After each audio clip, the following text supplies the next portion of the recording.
Padre Celestial, gracias Señor por esta noche. Te pedimos que estés con nosotros y como siempre te suplicamos que sea tu Espíritu Santo enseñándonos, Padre mío, que de mi boca no salga nada que no venga de ti, Señor. Y te pido que bendigas a mis hermanos esta noche en el nombre de Jesús. Amén y amén. Bueno, pues entonces vamos a continuar hablando acerca de cómo leer, cómo interpretar la Biblia, ¿verdad? Y eso es a lo que se dedica la hermenéutica. Y habíamos dicho que después de Génesis nos íbamos a Éxodo, que Éxodo seguía, que significaba la salida, y hablamos un poco de cuáles eran los temas principales que contiene este libro de Éxodo, que era la esclavitud de Israel en Egipto, el llamado de Moisés, se da a conocer el Señor con su nombre propio, vemos las plagas que el Señor manda a Egipto para que dejen salir a su pueblo, después estudiamos la Pascua.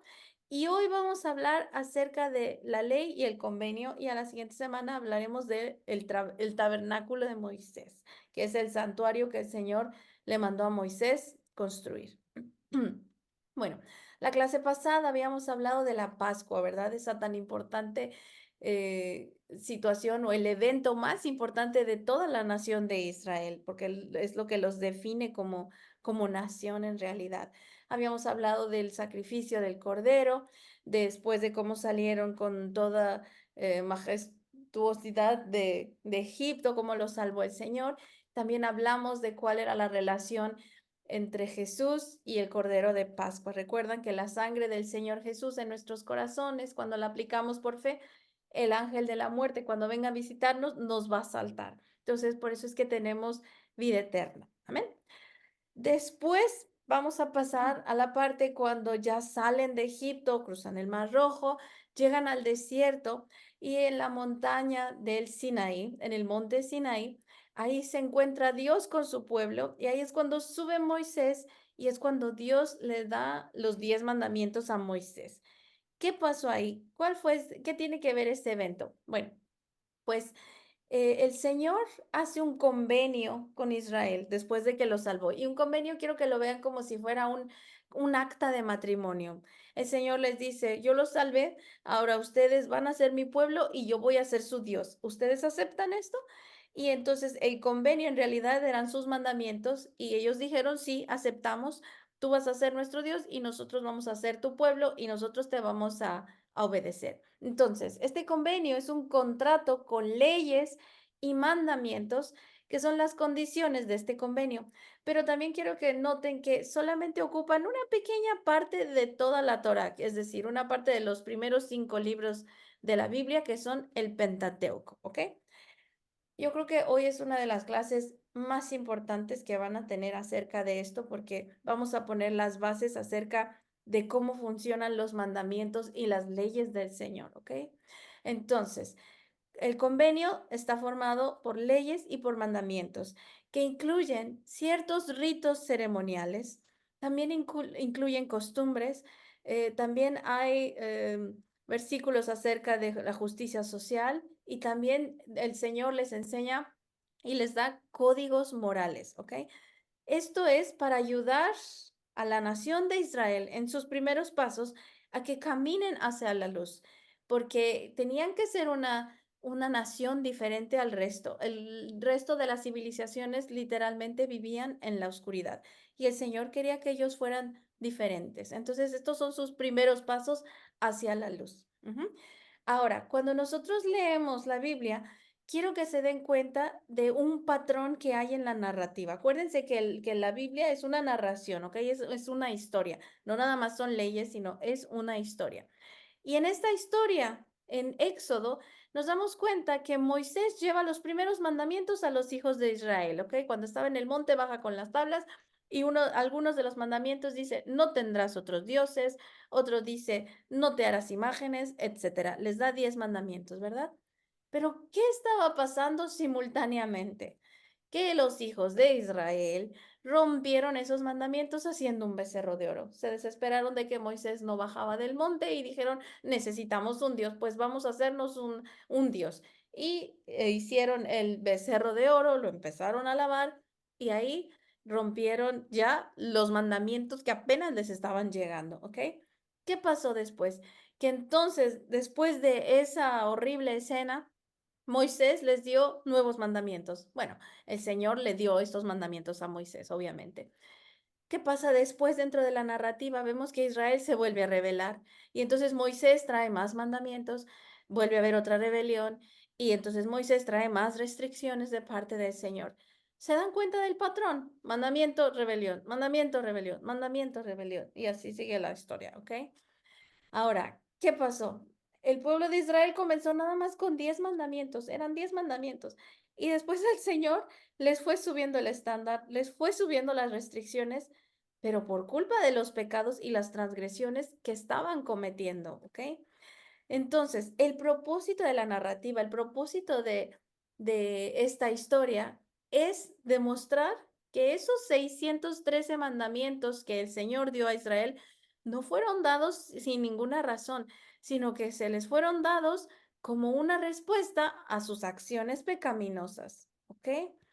Ahora, la ley de la Torá no es un manual de instrucciones para la vida dadas por adelantado. Son parte de la historia de un pueblo al que Dios poco a poco comenzaba a formarle el carácter con bases morales. ¿Eso queda claro entonces? La ley no es las instrucciones que todos nosotros debemos seguir al pie de la letra, sino que el Señor se las dio al pueblo de Israel y vemos la narrativa y entendemos por qué le dio ciertas leyes, ¿ok? Lo que quería el Señor era restringir su comportamiento, les puso límites, estaba corrigiendo su mal comportamiento y poco a poco les fue subiendo los estándares morales, ¿ok? Quiero que piensen en este ejemplo. Imaginen una casa donde hay niños viviendo ahí. Y los padres nunca les habían dicho a los niños, está prohibido jugar con la pelota dentro de la casa. Esa ley no existía en esa casa. Un día llegan los niños, se ponen a jugar fútbol dentro de la casa, rompen un jarrón o lo que sea de vidrio y la mamá dice, de ahora en adelante queda prohibido jugar con una pelota dentro de la casa. Antes no estaba esa ley, pero después de que sucedió algo, entonces la mamá tuvo que poner esa ley, ese mandamiento. Lo mismo pasó con el pueblo de Israel. El Señor nada más les había dado 10 mandamientos. ¿Qué pasa? ¿Rompen uno? Ah, pues entonces ahora queda prohibido esto también. Y era la forma de enseñarlos, ¿ok? Ahora, los hijos de Israel venían de una sociedad idólatra, malvada. Era gente que quemaba hasta sus propios hijos. Imagínense qué clase de gente que no les importaba quemar a sus propios hijos con tal de tener abundancia. En la ley encontramos algunos ejemplos de mandamientos que ahora nos parecen bastante extraños y hasta podríamos decir primitivos. Por ejemplo, el Señor les dijo, prohibido beber sangre, prohibido tener relaciones sexuales con animales. Cuando alguien cabe un agujero, lo tiene que tapar para que nadie se caiga. Y obviamente nadie puede quemar a su hijo como sacrificio a ningún ídolo. Digo, esos mandamientos en nuestra época pues están un poco extraños realmente, Muy ¿verdad? exagerado. No Muy quiere decir que exagerados, lo como son. que, ajá. Ahora, eso nos haría pensar con qué clase de personas barbáricas estaba lidiando Moisés. Por Dios, ¿a qué clase de gente sacó de Egipto, verdad? Ahora, las leyes eran para los criminales, era para defender a los débiles y a los necesitados, eran para crear un orden básico en una sociedad que era realmente corrupta y barbárica. Podemos decir que los 10 mandamientos eran sentido común. Así que estas leyes en realidad no fueron escritas para gente normal, ¿ok? Es importante notar que estas leyes no representan los estándares morales más altos de Dios. Más bien estas leyes eran para restringir la corrupción y los malos deseos del corazón humano. Recuerdan que hablábamos en Génesis que el problema del ser humano es el corazón, que ahí es donde está todo lo que es pecaminoso viene de nuestro corazón. Entonces el problema del corazón y el Señor lo que hacía era restringir toda esa maldad que podía salir del corazón. Ahora, los israelitas no eran gente inocente. Habían sufrido opresión y maltrato, venían de una psicología realmente de violencia, de enojo, de amargura quizá, no estaban bien mentalmente. no tenían educación, estaban influenciados por culturas barbáricas, violentas y encima idólatras. Entonces no eran gente fácil de lidiar, tenían ideas raras, su psicología estaba mal, tenían malos comportamientos. Entonces nos vamos a dar cuenta que hay una correlación directa entre el conocimiento de Dios y la moral. Eso quiere decir que entre más ellos conocían a Dios, sus principios morales se iban haciendo más y más altos. Y es lo mismo que pasa con nosotros. Entre más conocemos a Dios, nuestros principios morales se van haciendo más y más altos. La Torah, esta ley que el Señor le dio a los israelitas, eran solo los primeros pasos hacia una moral divina, ¿ok? Por ejemplo, el mandamiento que dice no matarás. Esta es una ley preventiva porque el estándar divino es amar aún a los enemigos. Lo dice Jesús en Lucas 6, 27, 28. Pero a ustedes que me escuchan les digo, amen a sus enemigos, hagan bien a quienes los odian, bendigan a quienes los maldicen, oren por quienes los maltratan. Entonces, no matar no es el estándar máximo del Señor, no, es preventivo, porque el estándar máximo de eso es amar. Si yo amo a las personas, si amo a mis enemigos, pues no los voy a matar, ¿verdad? Lo mismo pasa con el mandamiento de no robarás. Igual, es una ley preventiva. El estándar divino es más bien lo contrario, dar con generosidad. Lucas 6:38 nos dice, den y se les dará. Se les echará en el regazo una medida llena, apretada, sacudida y desbordante, porque con la medida que midan a otros, se les medirá a ustedes. Amén. Esas son palabras del Señor Jesús. Ahora, hablábamos de que el corazón es el problema. El Señor ya tenía un plan, no iba a dejar a su pueblo con esta ley para siempre. Él decía, voy a mandar un Mesías, voy a mandar a alguien que va a romper con esta maldición y voy a hacer algo para que mi pueblo sea libre de esta maldición del corazón, ¿ok? Y a Ezequiel le da una profecía y es una promesa que el Señor hace a su pueblo y les dice, Ezequiel 36, 26, 27, les daré un nuevo corazón y derramaré un espíritu nuevo entre ustedes. Quitaré ese corazón de piedra que ahora tienen y les pondré un corazón de carne. Infundiré mi espíritu en ustedes y haré que sigan mis estatutos y obedezcan mis leyes. ¿Se dan cuenta de la promesa tan grande que hace el Señor? Dice, yo les voy a quitar ese corazón pecaminoso para que sean gente normal, gente que pueda seguir mis verdaderos estándares.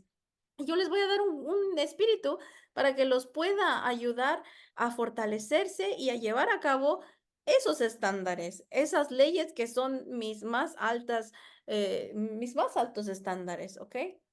Ahora, piensen en el corazón humano como si fuera un perro rabioso. El problema es la rabia. Entonces, la rabia, como sabemos ahora, no tiene cura, ¿verdad? Pues imagínense un pueblo con gente tipo rabiosa aquella época. Lo que hizo el Señor con su ley fue ponerles como una jaula. La ley del Señor era como una jaula que iba a prevenir que estos perros rabiosos anduvieran mordiendo por ahí, ¿ok? Pero no era la cura, la jaula no era la cura. Por eso es que en la ley de Moisés se van a encontrar con mandamientos, por ejemplo, que tienen penas de muerte. El Señor le dice, apedréalo hasta que se muera. Le decía, quémalos vivos. Eran mandamientos muy, muy fuertes, eran penas muy fuertes, pero era para que la gente realmente tuviera miedo y los restringiera, realmente eran como una jaula que la gente dijera, híjoles, no, nos va a pasar esto, mejor no lo hacemos. Ese era el propósito de ese tipo de mandamientos y de castigos que el Señor tenía, era mantenerlos encerrados, restringidos para que no anduvieran ahí haciendo cosas que no. Ahora, la cura de la rabia no es la jaula, como yo lo dije. La ley, que era como la jaula, era solo hasta que llegara la verdadera cura. ¿Y quién era la cura? El Mesías, es decir, Jesús, porque solo Jesús tiene el poder para cambiar el corazón. ¿Qué pasa cuando llega la cura? Aleluya, llega el Mesías. A través de él, cuando creemos en él, nos quita la rabia, nos cambia ese corazón de piedra, ese corazón pecaminoso y enfermo que teníamos Y entonces ya no necesitamos esa ley para que nos esté restringiendo. Ahora nosotros, como estamos saludables, podemos seguir los estándares de Dios y es Jesús quien determina esos estándares. Por eso es que es tan importante conocer a Jesús, conocer su palabra, porque Él nos va a decir qué es lo que Dios espera de nosotros. Los estándares de Jesús son la gracia, la compasión, el perdón y el amor. Amén. Entonces, esto es lo que Jesús nos enseña, lo que Jesús quiere que hagamos y como gente ya sana, tenemos el poder para hacerlo porque tenemos un corazón nuevo, ¿ok? Entonces, eh, los autores del Nuevo Testamento hablan de la ley, es decir, de la ley de Moisés como un guardián, como una jaula realmente. Dice en Gálatas 3:19, entonces, ¿cuál era el propósito de la ley? Fue añadida por causa de las transgresiones hasta que viniera la descendencia a la cual se hizo la promesa. La descendencia de la que aquí habla Pablo es Cristo. Y solo en Cristo es que podemos llegar a los estándares de Dios, las filosofías humanas. Nada que esté fuera de Cristo nos pueden ayudar a alcanzar esos estándares divinos que Dios quiere para nosotros. Y todo esto se va a obtener por fe. No hay absolutamente nada que podamos hacer para cambiar nuestro propio corazón, para poder subir nuestros propios estándares morales. No, necesitamos que Jesús lo haga y es por medio de la fe, por medio de nuestra creencia en Cristo, que Dios va a cambiar nuestro corazón. No va a ser ni por derechos, ni tampoco con responsabilidades. Entonces, solamente Jesús es quien puede cambiar nuestro corazón y ayudarnos.